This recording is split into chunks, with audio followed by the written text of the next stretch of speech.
নিয়ামুর রহমান, আগে কোরআন শিখাইছি পরে মানুষ বানাইছি। কিন্তু বাস্তবে দেখি না, না উল্টা, আগে আল্লাহ আমাকে বানাইছেন পরে আমরা কোরআন শিখছি।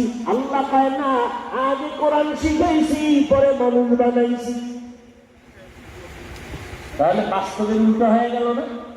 আমরা কি আগে কোরআন শিখছি, আগে দুনিয়াতে আসছি, এরপরে বড় হয়েছি, মাদ্রাসায় যাইয়া আলেম ওলামার থেকে কোরআন শিখলাম।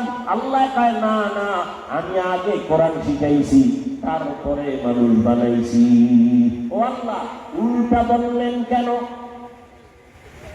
মুফাসসিরিনে কেরাম বলেন, আল্লাহর কথাই ঠিক, আমাদের বুঝের বড় অভাব। ফা'লুল হাকিম লা ইয়াখলু আনিল হিকমাহ। আল্লাহর কথাই ঠিক, আমাদের বুঝের অভাব।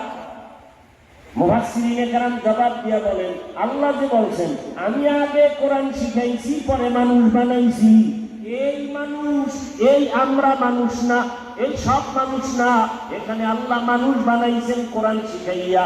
এই মানুষ কোন মানুষ?